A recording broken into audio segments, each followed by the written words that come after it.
Okay, welcome everybody. Let's get started. If you're here, hopefully it's to hear the workshop on creating a startup from an academic lab. We'd like to make this an interactive session, so if you've got any questions, put them in the chat, please. And Amanda, could you keep an eye out for questions as we go and jump in?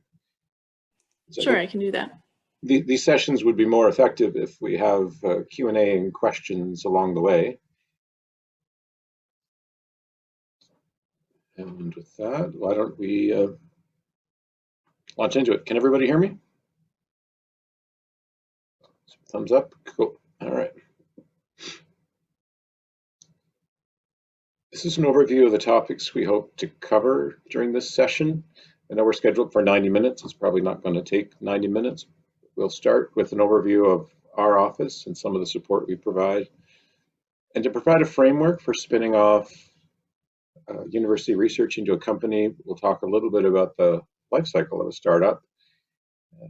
We'll move into the mechanics of how a technology actually moves into a startup, and we'll compare and contrast licensing versus assignments. And then maybe as an interlude, we'll talk about a case study, laser depth dynamics. Then we'll move into some of the more nuts and bolts of incorporation and the process. We'll talk about a blog post from Y Combinator that talked about some of the myths associated with academic startups, and then conclude the talk with some of the considerations for your startup working with the originator's lab. So say you're a PhD student, you graduate, you start a startup. How does one then sort of turn around and work with the lab to continue researching your technology? Jim, just a quick note. There's some people in the chat saying, and myself as well, we can't see your screen up. It's just a gray, blank gray background. Is it possible? Oh, there we go. Okay. There we go. Well, that's going to be a lot easier to see it if you could actually go through the slides. Let me know if that happens again. Thanks for flagging that. So everybody's good now? Can you see the slides? It looks. Okay. Sure what happened there.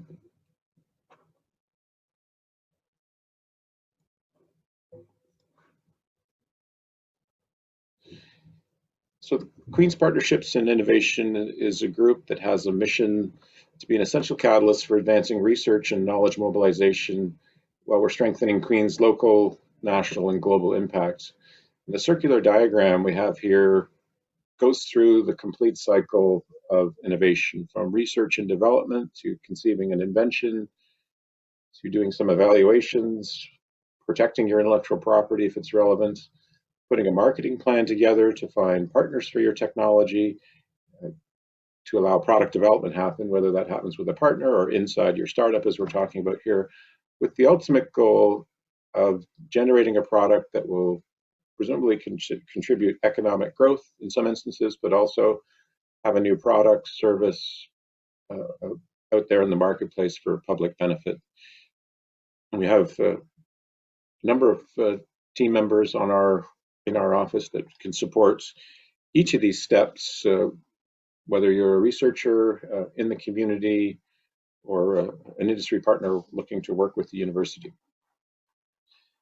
I'd encourage you to go to our website to look at the services we offer to researchers and to entrepreneurs. The other important thing to keep in mind when you're thinking about a startup is it's a long, difficult process. Most overnight startups, or so-called overnight startups, take 10 to 15 years. So it's a long haul. And it's important to tap into your ecosystem so that you're not doing all of the heavy lifting yourself. And that's why working with offices like ours or our regional ecosystem partners on this slide can be important resources to help you avoid not reinventing the wheel on certain aspects of starting a startup. And the other big thing with working with ecosystem partners is the level of networks and connectivity and programs and services can often really help help continue to grow your startup. So I'd encourage you to look at this list, and um, if there's a party on that list that you'd be interested in chatting with, please reach out to our office. We'll be happy to connect you. When this talk was going up, I received a message from CMC Microsystems, just to mention them. They actually have a set of startup tools if you need any type of CAD tools. Sometimes the subscriptions for those software can be expensive, and they have a program that makes some of the CAD software systems and MEMS programs and things like that available at reduced rates for startups. But we work with groups like LSpark in Ottawa, which is a software as a service group. A lot of the economic development folks, whether it's the City of Kingston or Kingston ECDev, Launch Lab, are great partners supporting entrepreneurs. Green Center Canada, if you're interested in green chemistry, tremendous resources there.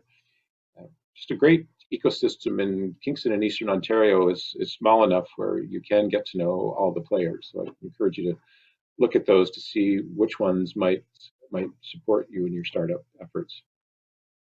So on to the talk.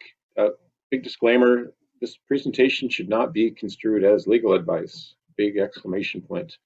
Every situation is unique when forming a new company, and so we'd recommend that you always work with a lawyer when you're forming a new company. And there's so many factors that come into play in terms of who your investors might be, where you'll be doing business, your type of business, what your goals and objectives for the corporation are. Each situation is a little bit unique, and you should certainly talk to a lawyer.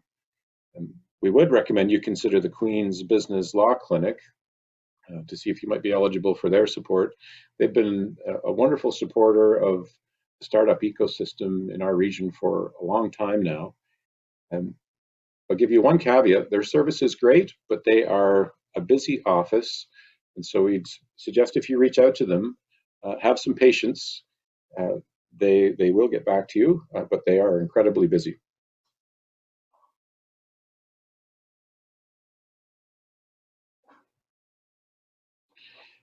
I'd also like to remind you that when you think about a startup, again, framing how to spin off your university research, I like to think of companies as the 4 T's: technology, team, traction, and timing. So in this, the purpose of this webinar, we're talking about spinning off your research valve. So we've had Sir Terry Matthews, founder of Newbridge and Mitel, come to Kingston, and he likes to use the example of commercializing a foo-foo valve. So let's use foo-foo valve as an example of the technology you want to commercialize. Say you've developed it as part of your graduate studies, you've come to an office like ours and filed an invention disclosure, and there's a patent that's been filed. So you've got a technology that, say it's an intelligent sensor called a foo-foo valve that can, I don't know, check to see if there's COVID in your water supply, something like that. Next thing you need is a team. Deep domain expertise is probably the most important part of an early stage startup. That's where faculty members and graduate students can often have deep domain expertise in a particular technology area. It's important to have a team. It is possible to do a startup solo, but a team, there's a lot of things to do, and it can help to have a couple of people at least working with you. Traction, if you're a software company, traction is sales and subscribers to your SaaS application. Traction in a deep technology company spinning off research from a university is all about reducing the risk of a technology and increasing its technology readiness level from an initial idea to early stage, becoming more robust and something that can be put into a commercial manufacturing process, for example. And then timing. I think we always encourage people to look at the market conditions and decide if now is the right time to start your company. At the moment, I don't think anybody would think a reboot of MySpace would be a good idea given where Facebook is in their growth. So that's an extreme example, but think about the timing for the market conditions for your startup if you're spinning it off from your research. The last way to frame this is to look at the funding cycle for a startup. In this diagram, we're looking at revenue, or you could just look at that as growth if you wanted to, over time. And the first challenge you'll have is the so-called valley of death. This is where you've got an idea, you've decided you could spend the next 10 to 15 years of your life bringing this technology product or service to market, and you just want to make it happen. You've got founders. This is the stage where you need to get together a research and development plan to bring that technology to the market. You need to figure out how to get it far enough along that you can start interesting venture capitalists or partners. So at this stage, to traverse the so-called valley of death, you're going to be focusing on things like incubators, accelerators, pitch competitions, angel investors. This slide has the 4F, family, friends, and founders. There are groups that will provide seed capital, but this is where your scrappiness will come into play, where you've really defined your story and you convince those initial people, investors or self-funded or bootstrap, to take a chance to get you to the point where you establish enough proof of concept in your technology that you start interesting either your customers, where you use revenue to grow, or you can attract investment to continue working on your research and development. Once you cross that stage, you move into the steps here that are listed as first, second, and third. Sometimes those are called Series A, Series B, Series C financing. As you grow, you can move into something called mezzanine financing, which is kind of a space between early-ish venture capitals and the public markets. And IPO in this diagram stands for initial public offering. Along the steps of first, second, and third, these would typically be venture capital funds that would invest in your company. But sometimes it could be partners, sometimes it could be strategic alliances that help fund your company. Mezzanine financiers start to become a different type of investor with a different time horizon. As you're getting closer to public or becoming profitable, these investors in the mezzanine round might have a 2 or 3 year time horizon, whereas an early venture capitalist might have a 7-year time horizon.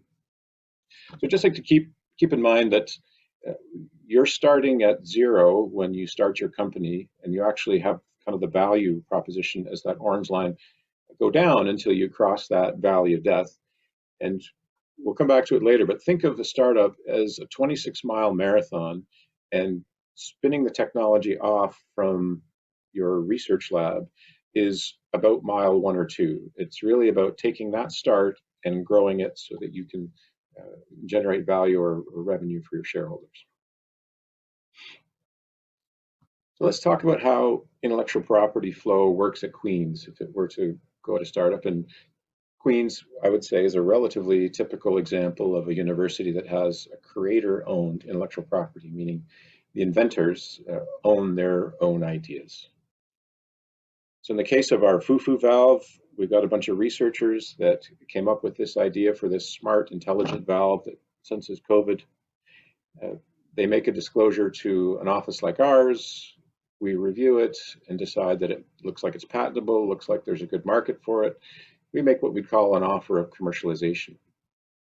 At Queen's, that involves 2 pieces of contracting documents. One is an intellectual property agreement that basically defines the obligations and the activities that we'll perform, and also spells out the downstream sharing of any commercial proceeds. So say there's a royalty from a startup, we just figure out how to split that between the university and the inventors.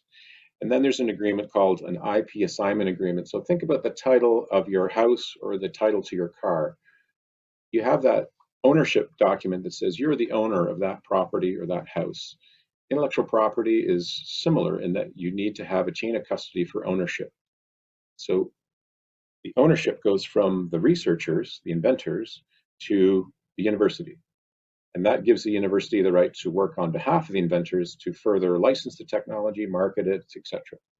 And just as a sidebar, and if you follow our YouTube channel, there's some great talks on there about Patents 101 from Angeline and Steve Scribner. So this in no way is comprehensive when it comes to IP, but I don't want to leave you without the impression that patents are the only types of IP. For a deep technology company, patents are often associated with it, but you can have intellectual property in the categories of data, trademarks, copyright, in the case of algorithms, code, know-how, and trade secrets.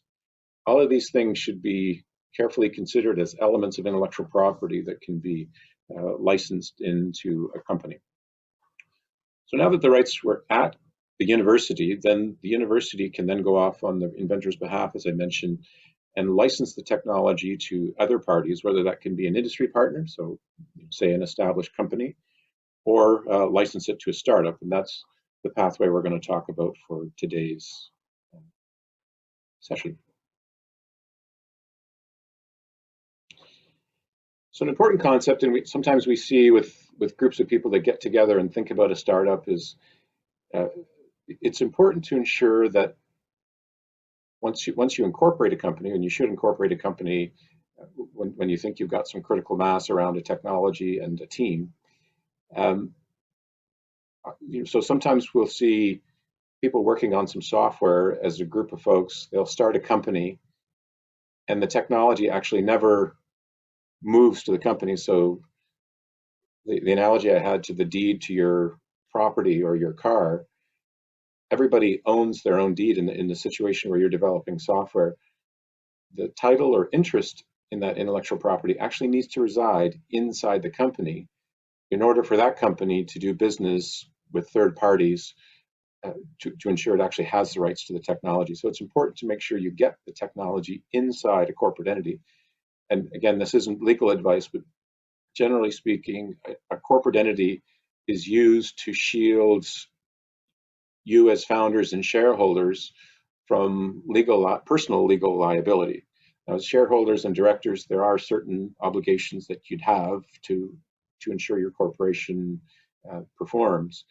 But again, talking to a lawyer, you could learn more about those things. So there's two ways a technology can get to inside a startup. There's a licensing route and an assignment route. Let's take a look at comparing and contrasting the two. Under the licensing route, this is a scenario where the university, for example, owns the patent, and under a contractual document called a license agreement, the technology is a license to the technology is granted to the startup, or the technology can be assigned outright. So much like when if I sell my property, the owner on the deed goes from my name to somebody else's name. In this case, the technology would go from being owned by the university to being owned by the company. There's various pros and cons of each of these approaches. Universities, and generally speaking, prefer a license initially, because if something goes wrong with the startup, it's a matter of terminating a contract to perfect the university's rights, because ownership still resides with the university. If an early stage startup fails and the technology's been assigned, it gets a little bit harder for the university to recover that technology. So one pathway we can often think of is starting with a license agreement and then defining a pathway to assign to the company once a certain amount of critical mass has been established in the company. So just to give you a concrete example, here is the cover page of a patent application. This is actually a Queen's researcher with a green chemistry technology. And when you look at the cover page of a patent application, if you look down at the bottom here, I don't know if everybody can see it, there's a box that I've highlighted here called assignees. Think of that as the owner of the patent. That's different than inventorship. So there can be two different concepts there. Inventors is something that's governed by patent law and really can't change. Owners can. So inventors, in this case, have assigned this intellectual property to Green Center Canada and Queen's, so they jointly own it. Queen's and Green Center are now in the position of being able to grant licenses to third parties, like a startup. If under the assignee it actually says the company name, then you know a patent has actually been assigned to the company.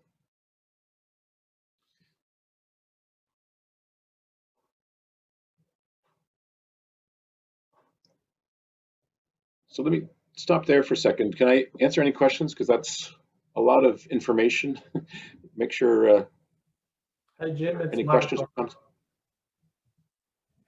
My question was around, can a startup establish a license with the university with a call option to buy out the technology in the future?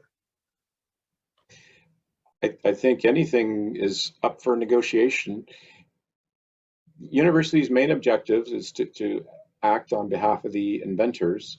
They want to see technology move into the hands of organizations that are capable of developing it and bringing it to market. And I think if there's some kind of reasonable, fair, success-based criteria, I think universities should be open to any type of arrangement. So I think that can be negotiated on a case-by-case basis. Okay, thank you. Any other questions at this point? Amanda, are you seeing any more questions? I don't see any in the chat, so I think we're good. Okay. So we've talked about two ways that technology gets inside the startup. That's license or signing. Let's spend just a couple of minutes on the elements of the licensing path, because if you're spinning off your research from a university, license is probably the more likely pathway you'll be following. So this is just meant to be a high-level overview of the types of terms and considerations to think about for a license agreement. It's by no means exhaustive. There's lots of other legalese that needs to be considered, but just to give you the general concept as a startup founder, these are the type of things you want to consider if you're negotiating a license to some research-based technology from a university. In any license agreement, it's important to define what the technology is. That's a description or documentation of the technology being licensed. It's a list of the patent applications, trademarks, it's publications, papers, maybe it's a GitHub repository. But be sure you try and find some comprehensive way to describe the technology that you're licensing into your startup. The license grant is an important consideration. There can be several ways to talk about a grant. The grant is the right that would go from a university to a startup. A license grant can either be non-exclusive, co-exclusive, or exclusive. Non-exclusive, as it implies, means a university could give out an infinite number of non-exclusive licenses. Co-exclusive, as it implies, is just giving out 2 licenses, and exclusive is giving out just a single license. A grant of rights may include something called further sublicensing rights. And that means instead of just building a product that you sell, incorporating the technology, you may develop a platform to develop foo-foo valves and other indications, and you may want to license the underlying technology to somebody else. That's called a sublicense. You need to decide whether you will need those types of rights or not, or if you're simply just going to build a product and sell it that incorporates the main intellectual property. But the last item that we often run into discussions on is the scope for improvements. Faculty members, grad students, and researchers are always coming up with new ideas. And so it's important to define when you've reached the limit of receiving an improvement on a technology you have licensed versus needing to have a discussion about a separate license if a piece of technology is distinct from what you've licensed into your company. Field of use is an important element to consider. This is a way to stratify or create different verticals for technology, as an example. Typically, you could see field of use written as all fields of use. If we had our foo-foo valves that had applications in ag tech and biotech, you could grant a field of use in one of those areas, and it can be defined between the parties as to what a field of use is. So it could be everything from all uses to something more narrow like a sector to, and there's really no rules. You can come up with it whatever you want, as long as our recommendations would be you pick something that doesn't create a lot of fuzziness about the lines between different fields of use. Territory, I think, is relatively straightforward. Which geographies do you grant the license in? Quite often we'll see all or worldwide grants, but sometimes it can be on a country-by-country basis. Term is how long the license will last. This could be the last to expire patent. This could be a number of years after a first commercial sale, as examples. And then you're on to the remunerative terms, things like upfront payments, milestones to recognize value inflection points to reward a licensor, minimum annual fees, and then from a university perspective, more often than not, there's royalty rates on the products you sell that incorporate the technology. Startup should anticipate needing to take over patent costs if your technology involves a patent application, and as you progress through the patent application process, the costs get bigger as you go, because an initial patent application, say in the US, fans out into as many countries as are relevant for you around the world, and that gets to be more expensive. So you just need to be mindful of your budgets for those costs and where you need to seek intellectual property protection. You've got things like foreign agent fees and translations and things like that that you'll need to plan in your budget. And then expect there to be some diligence obligations. Any university office, I would suspect, will want to see key performance requirements for the startup. This is meant to avoid licensing a technology to a startup and then just have it sitting on the shelf. If a company isn't actively developing the technology based on performance milestones mutually agreed upon, this gives a licensor or a university the right to either reduce the scope of the license, so you might go from an exclusive license to non-exclusive, or to terminate the license agreement entirely.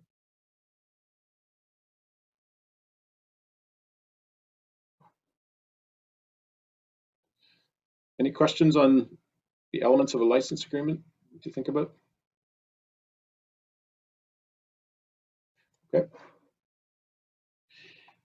So now we've gone through some fairly dense subject matter. Let's just talk a little bit about our region and some companies, and relate the life cycle of a startup slide I talked about to one of the companies on the slide. So this is just a selection of companies that have been spun off based on Queen's research or Kingston Health Sciences research. A number of these companies are still in Kingston. In fact, all of them are except one. A lot of good innovation and commercialization and startup activity can be happening in our region, whether it's in Green Center and green chemistry, so facilitating companies in that space. Tecta PDS with the first approved E. coli detection system to ensure clean water supplies. Reducing our carbon footprint with solar energy. Therapeutics, Nabari helping healthcare be performed more efficiently, etc. But the one we'll talk about is the industrial laser application. And you may have heard about this story before if you've followed our office, but it's the story of laser depth dynamics. This is the press release, so we're actually starting with this event to get into the story. So in December 2017, Laser Depth was acquired by a multinational company called IPG Photonics. Laser Depth developed a technology out of the Department of Physics that allowed manufacturers to monitor the quality of laser welds in real time. This is valuable in that it provides a quality assurance step in the manufacturing process without the need, for example, to do destructive testing to test the quality of your manufacturing process. So when you look at the life cycle of laser depth dynamics, I like to think of it as a bit of an iceberg analogy. So the sale of the company happened in 2017, and by the way, they continue to have a nice facility on Rahway, operating as a wholly owned subsidiary, which is wonderful to see. But that's the tip of the iceberg. It's all the stuff below the water, and we try and relate their story to the life cycle slide I started at the beginning, to get to the stage of where they were sold and now are operated as a wholly owned subsidiary. It starts at the bottom of the iceberg, where you've got a faculty member and graduate students that do years of research funded by the tri-councils. And then there's a light bulb moment where an invention disclosure is given to an office like ours. We make an offer of commercialization, file a patent application. The PhD student at the time was showing considerable amount of enthusiasm for this and felt that burning passion to bring this technology to the marketplace. Co-founded the company called Laser Depth. In that so-called valley of death that I talked about, this company traversed that by really bootstrapping. They developed a product that demonstrated proof of concept. They received a little bit of funding from various government programs. The founder received some funding called the Atherton Award that provided some funding to get them going. And once they kind of traversed that, they had a minimum viable product, and then working with corporate partners and bringing in a seasoned mentor. And that's one we'd always recommend if you can, as founding a company from your research, if you can find a mentor, it doesn't have to be a full-time CEO, but a mentor that's been there and done that as an entrepreneur in a similar space, that's always helpful for success.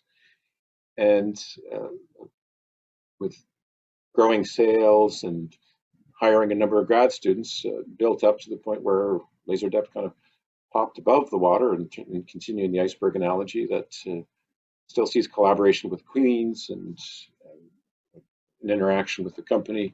So just provide a really, I guess, is inspiration to say this can happen in Kingston, and it's happened a number of times. And the life cycle of a startup I mentioned can happen, and these are kind of the steps that were involved.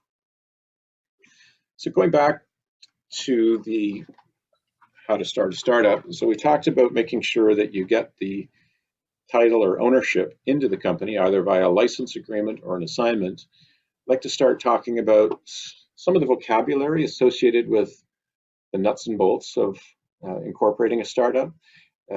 Again, always talk to a lawyer about these things, but having some familiarity with these terms may help you reduce the amount of time you need to spend with a lawyer.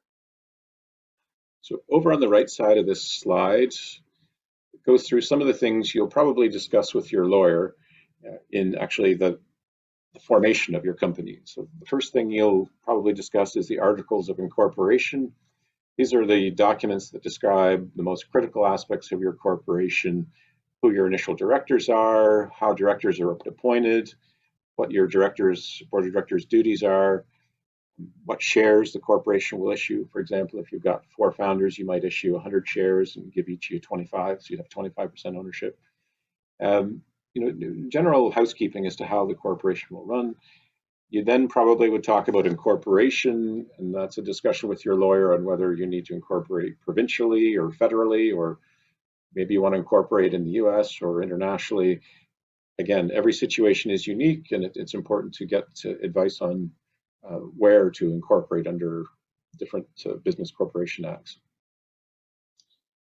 Corporate bylaws describe the rules that govern the corporation. They list out duties and obligations of your shareholders, directors, and officers, and how those duties will be conducted. So kind of look at it as the constitution, I view it as, so to speak, of how your corporation will run and what decisions can be made and who can make those decisions.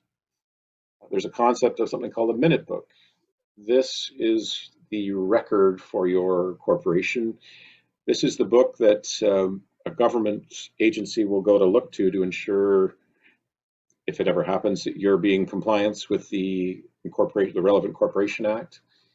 Inside the minute book, you'll keep your articles of incorporations, your bylaws, minutes of meetings, copies of your shareholder agreements, any resolutions that your board approves, all those kind of things all go in the minute book, so you've got one place to track the corporate history of your organization. Your lawyer may talk to you about getting a CRA business number, so you may need an HST number, but you certainly need a tax number to file corporate taxes. Once you're incorporated, you do start to incur an obligation to file an annual tax return and things like that. If you hire employees, you'll need to think about the Workplace Safety and Insurance Board, WSIB, registering with them. You'll need to talk about shareholders agreement that describes who owns shares and how decisions can be made at the company at the shareholder level versus at the management level. Employee stock option plan, it's called ESEP on this slide. You would typically reserve a percentage of your outstanding shares to be granted as stock options to future employees. A stock option is simply a right to buy a share at a set price. So say the day you're hired at a startup, your share price is $1. You raise a future round, say on the public markets at $10 a share, you could have granted initial employees that joined when the share price was $1. They'll have the right to buy those shares at $1. They could sell them at $9 3 or 4 years in the future. That's kind of the way stock options work, and it's an important tool to look at motivating your employees. And then the last piece of vocabulary I just throw out to think about is officers and directors. So when you talk to your lawyer, you'll need to identify a number of officers, and based on whichever act you decide to incorporate it under, that could be things like a president and a treasurer. There's certain minimums you need to stay in good standing. And then directors, of course, are your board of directors that have certain fiduciary responsibilities for the oversight of the corporation on behalf of the shareholders. Oops. Right. And then, of course, you've got shareholders. And there can be all kinds of things to think about in terms of shareholders. So the example for our Fufu Valve company, we have 4 founders with 100 shares total. Each founder gets 25 shares. They own 25%. It can get a little more complicated than that as you start bringing in investors. And you should have a chat with your lawyer about the types of shares to issue. So there can be common shares that have certain rights associated with them. And then you can get into things like preferred shares that have certain rights that put those shareholders at the beginning of the line for certain issues, whether it's on acquisition or repayment of debt or things like that. So that's why it's important to talk to a lawyer. But I just give you some of the vocabulary. If you're thinking of spinning off your research, you should become at least somewhat familiar with them before you talk to your lawyer.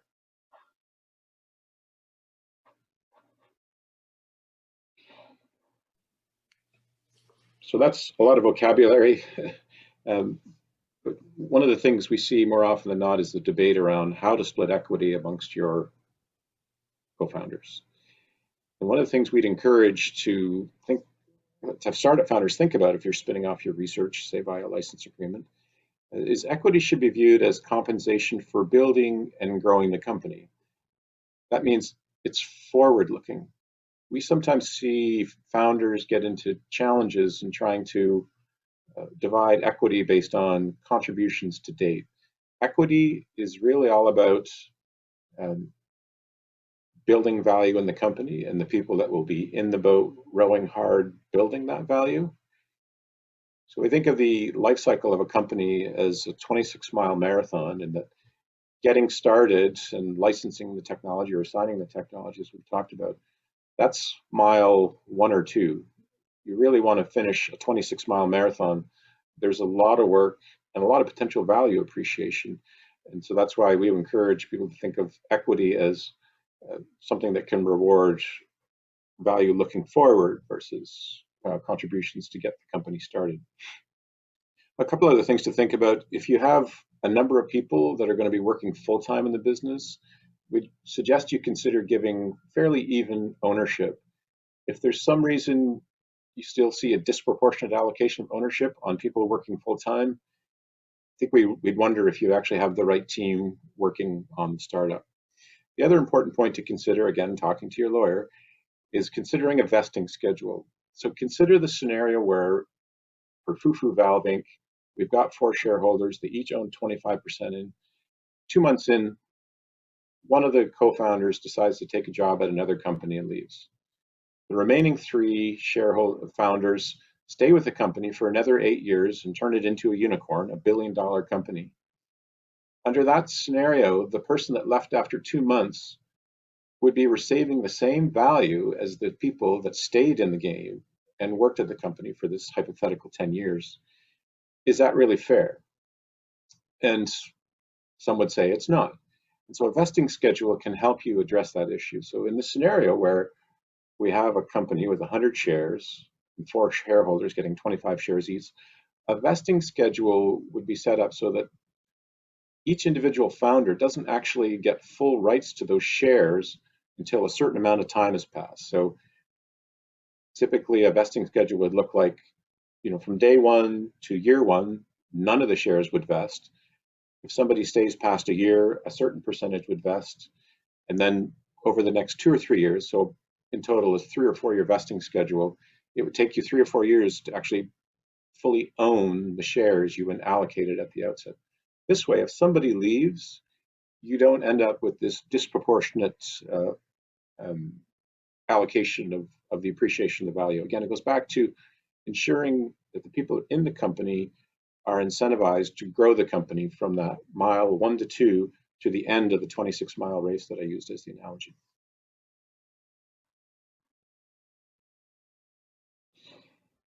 So let me pause there again, see if there's any questions, any topics we can discuss. I do have a question, if that's okay. Go ahead. Okay, so can you go back to your iceberg slide? That was really good one. Sure. Thank you. Well, in that slide, you had a case that I have to say several stars should align for that to happen in academia. You mentioned the PhD student that started the company later. There was a fund for the student to start the company. And all those things are really important parts. What would be your advice in a case that there is a technology, but the student or the team currently at Queen's are not the ones that have the mindset of starting a startup? That is sometimes really one of the big challenges. Or if there is a technology, what are the alternatives or options that Queen's University could help with seed funding for the project to move forward as a company, startup company? Yeah, that's an interesting question. So, I mean, in the first part of your question, when you talked about say there isn't a grad student that's showing interest in spinning off the technology, that's where there's a potential working with an office like ours. There may be a chance to find other people that might be interested in starting a startup, or in that case, trying to find a company, maybe a small to medium-sized company, or or medium to large company that could be a licensing receptor where you could, instead of starting a company, you license it to an existing company that wants to use it as a way to grow their company as a new product line, for example. In terms of finding startup funding, that's always the great debate. Go back to that life cycle slide I had on the so-called innovation gap or valley of death, where it's bootstrapping and being creative and tapping into angel funds and things like that. At that stage, the best recommendation we can provide is really nail down your story and your value proposition. And if you can convey the story and you've got a product that the market really wants and needs, that people are willing to pay for, we're finding those kind of companies are figuring out ways to get financing, but it's kind of a scrappy process. And unfortunately, I wouldn't say there is any funds at the moment available at Queen's to fund those kind of things.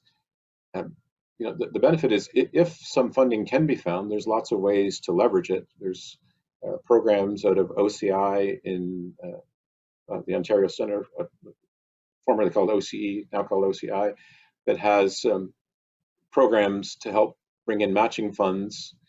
The MyTax program has some very interesting opportunities, but requires matching. They've got a program where a PhD student could work on their own startup. It all comes down to finding some of those matching funds, either from partners, family or friends, or other grants. Ramsey?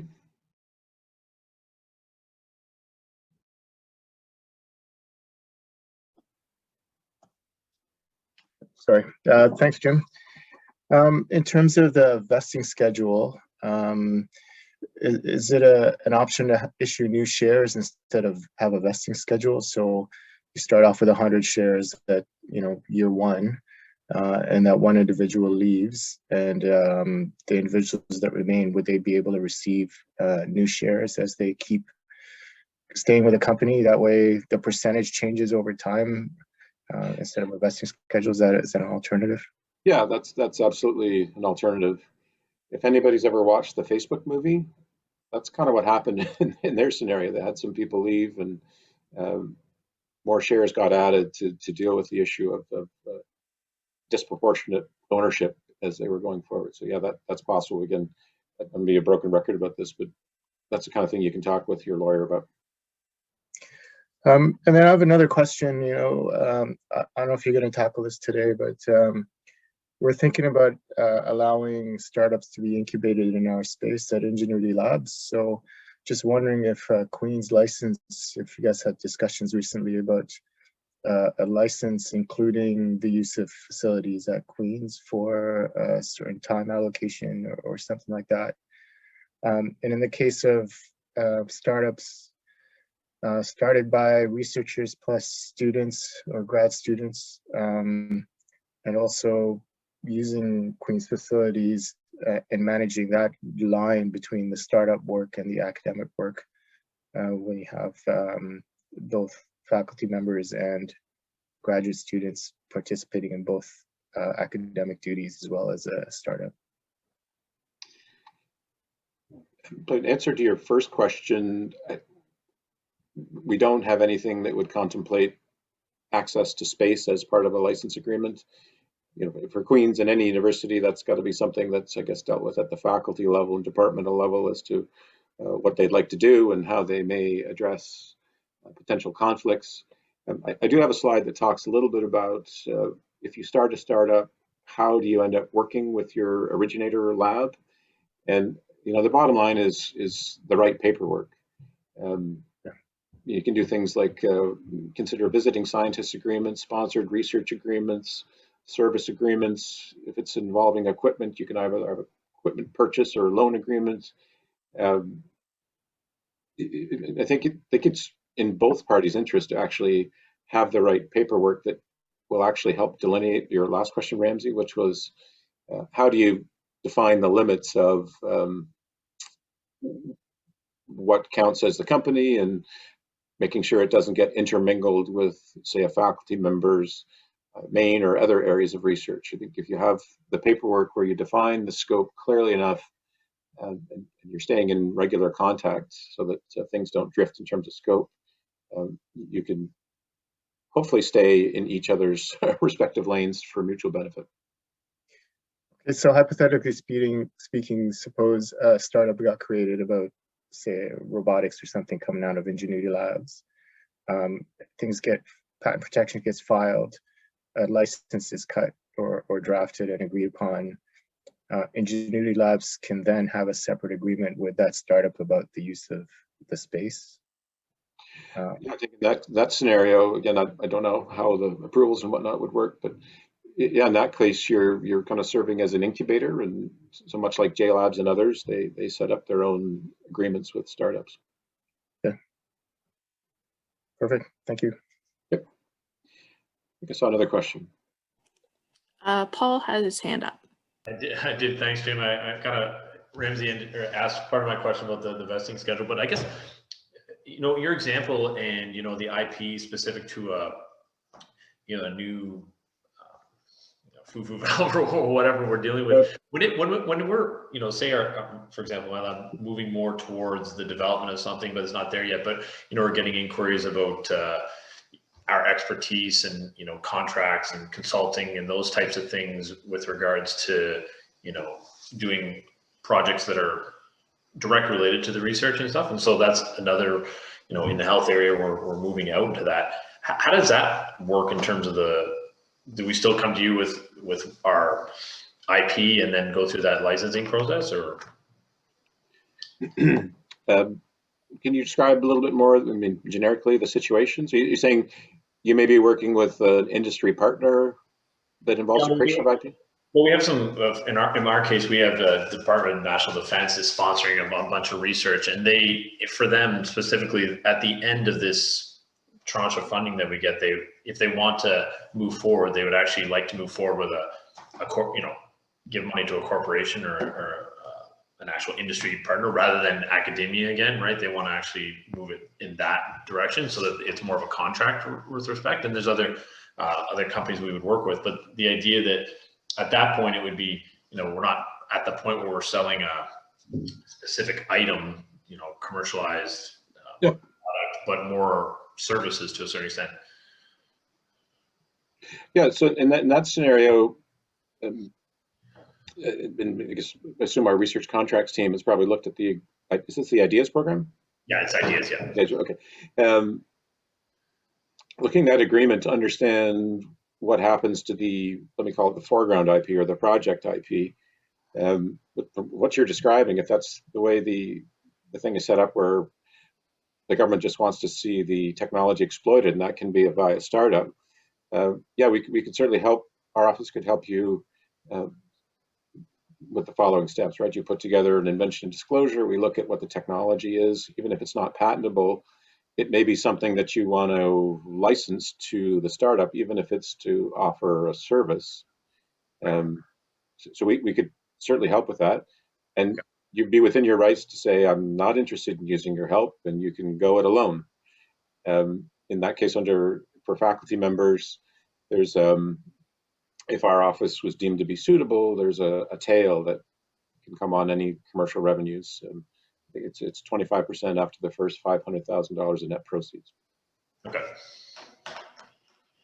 Okay, perfect. All right, Does thanks. Does that answer your question? Yeah, that gives me more insight. I mean, I'll probably have a bunch of questions when we get closer, but that's Okay, yeah. That's good. Yeah, I mean, I think it's important to reach out as early as you think, because sometimes a little bit of feedback to say, here are some things you think about if you're trying to think about a patent application, or maybe you'd have enough to file a patent. It's just sometimes hard to tell. So it's certainly for everybody, if you disclose it in the public domain, you do limit some of your ability to file a patent on it. So keeping it secret is important. And an office like ours can sort of help with that and file things as you need, depending on what your timing for publications are. Okay, thanks, Jim. Okay.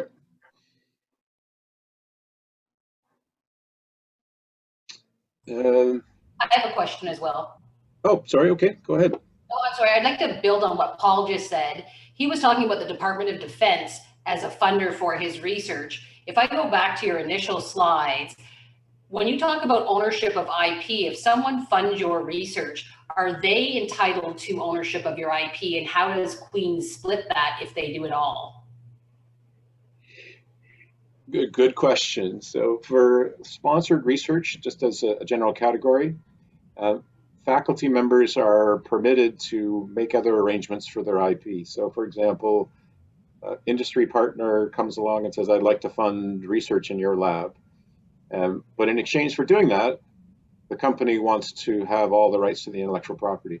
As a faculty member, you're allowed to do that, and actually the collective agreement calls for that, in which case our office can help them perfect their rights, but in that case, you would, generally speaking, deal directly with the company. What about a PhD? Pardon me? What about a PhD student who's had their degree funded by someone else? So this industry partner funded research has funded a PhD student. Mm-hmm. Yeah. In that case, typically, as part of the sponsored research agreement, there'd be something called a participation agreement. Ideally, it's signed at the beginning of the project so that everybody in your lab, including the PI, knows that if intellectual property comes out of this, because everybody's agreed prospectively that the industry partner has funded it, that they'll need to take steps to perfect those rights. So sometimes that might mean assigning to Queen's, so Queen's can assign to the company. But typically, there's a piece of paper called a participant agreement that gets included with a research contract that lets everybody know ahead of time and says, in exchange for working on this project, here's sort of the price of admission.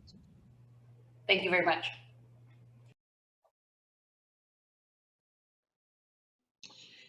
Okay, any other questions?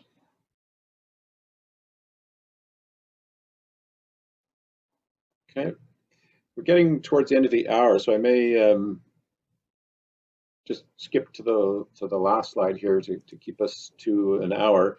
In the chat, I posted the link to a blog post by a group called Y Combinator that talks about how to spin off your research into a startup with some, I think common questions that that can sometimes come up as to whether you need a CEO and the timing and how to think about dealing with an office like ours, et cetera. So maybe I'll leave that for other reading, and just wanted to go back and emphasize the point that if there's an interest, so again, back to our foo-foo valve scenario, we've got a technology that researchers have assigned to Queen's, and Queen's has turned around and licensed to your startup. But now your startup wants to work with the university, I guess, pending what's happened with Ingenuity Labs as we go down the road. We would recommend making sure there's just strong amount of paperwork, generally speaking, to the interactions between the startups and any research labs. It really protects both parties. It defines the scope, and then if there's disputes or problems later, the agreements that are listed here are the types of things that can spell out each party's obligations, so that things like training and how insurance gets dealt with and maintenance and all those kind of things are spelled out, and it's clear who is responsible for what. So that's, I guess, the take-home message I'd like to leave on starting your startup, but then going back to, say, work with your lab, because sometimes it's very prudent way to complete R&D or research, right? If a researcher has some equipment that would be prohibitively expensive for a startup, a sponsored research agreement might be a way to access that in a cost-effective way, essentially a variable cost for the startup. Jim, So sorry. Yep. There's just, there was one more question in the chat. Okay. I don't know if you want to take that now or Sure. do it at the end of the session. No, that's good. Sure, now. Okay, so the question was, should a technology or methodology necessarily be patented to be leveraged by a startup? No, so definitely, it depends. So not always, for sure. Some organizations, for example, will keep things as a trade secret. So say you've come up with a method to catalyze a reaction that speeds up some industrial process. You may want to just keep that as an absolute trade secret. The trade-off you got to think about, and it's a case-by-case dependent. Filing a patent is a document that's issued by governments on a country-by-country basis, that in exchange for disclosing your idea to the world, that government gives you the right to exclude others from using that same technology for a period of 20 years. If you follow the route of a trade secret and never disclose it, you actually won't be limited by that 20 years. The challenge is, if it gets out, you have no protection of stopping others. So yes, there are scenarios where keeping things as a trade secret or not filing for patents can make sense.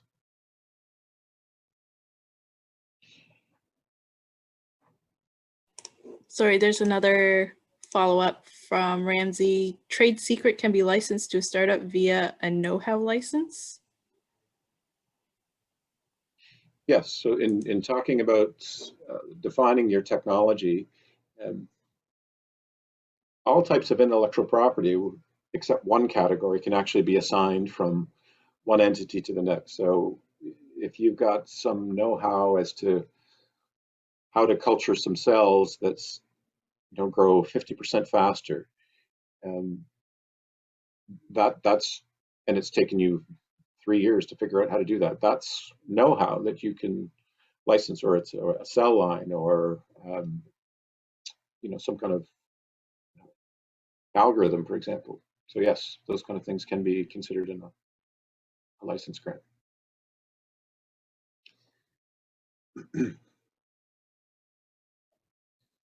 Okay, so that concludes our session. I mentioned in the chat, if you scroll up to the top, there's a couple of links. You can look for a little bit of further reading, but I'd always encourage you to follow on our social media, Queen's Innovates, or We Can Queen's U, to follow what's going on.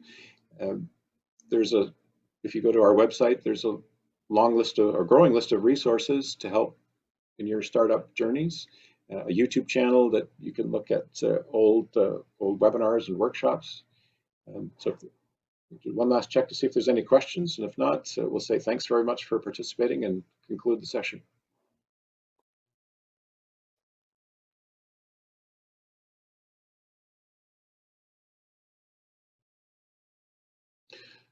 Okay, thanks everyone. Have a great day.